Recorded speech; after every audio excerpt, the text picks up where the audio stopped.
ujung timur Nusantara, terbentang tanah Papua. Hutan-hutan tropis yang rimbun, pantai dengan pasir putih, dan gunung-gunung menjulang tinggi menjadi saksi bisu lahirnya seorang anak bangsa yang kelak menggetarkan sejarah. Dialah Frans Kaisiepo, putra Papua yang membawa cahaya persatuan ke dalam perjalanan Indonesia. Frans lahir pada 10 Oktober 1921 di sebuah desa kecil di Biak, Papua. Sejak kecil, ia tumbuh dalam keluarga sederhana. Namun kesederhanaan itu tidak pernah mematikan semangat belajarnya. Frans kecil dikenal tekun, rajin membaca, dan memiliki rasa ingin tahu yang tinggi.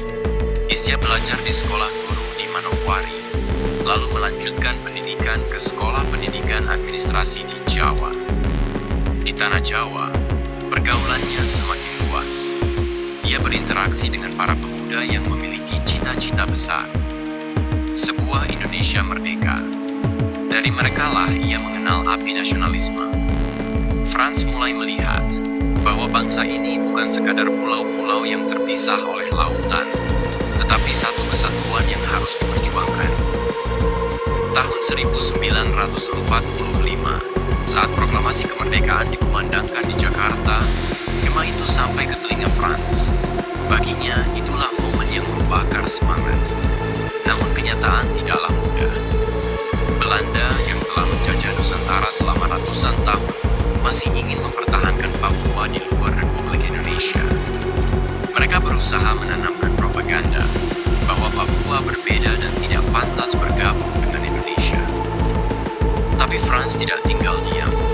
Ia tahu bahwa Papua adalah bagian dari tanah air yang sama, bagian dari bangsa yang sedang berjuang merdeka.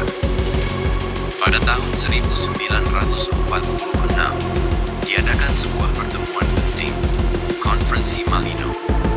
Konferensi ini menjadi wadah bagi perwakilan daerah untuk menentukan arah masa depan Indonesia. Frans Kaisiepo hadir sebagai utusan dari Papua. Di hadapan para tokoh penting, ia bersuara lantang. Papua harus bergabung dengan Republik Indonesia. Disinilah Frans memperkenalkan sebuah istilah baru, Irian.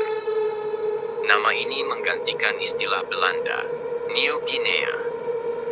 Kata Irian berasal dari bahasa Biak, yang berarti ikut Republik Indonesia Anti-Nederland. Sebuah kalimat sederhana, namun penuh makna. Kata itu menjadi simbol perlawanan, simbol tekad, dan simbol harapan rakyat Papua untuk bersatu dengan Indonesia. Perjuangan Frans Kaisiepo tidak mudah. Belanda terus berusaha memisahkan Papua. Mereka membangun administrasi sendiri, menghasut masyarakat dengan propaganda, bahkan mencoba menanamkan identitas baru yang terpisah dari Indonesia. Tetapi Frans tidak gentar.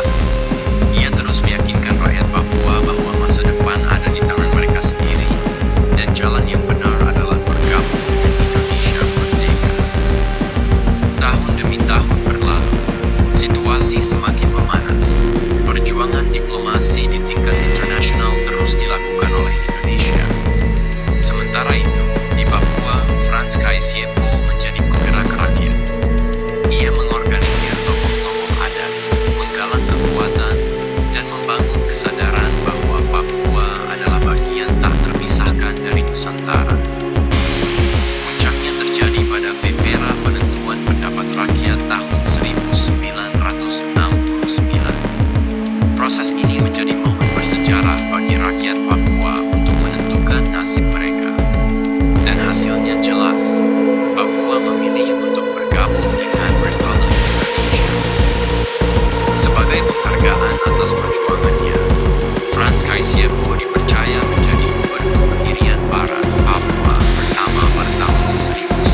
Kaisiepo bukan hanya pahlawan Papua, ia adalah pahlawan Indonesia.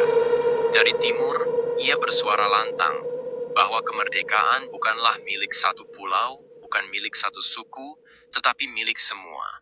Dari Sabang sampai Merauke, dari Miangas sampai Rote, Indonesia adalah satu.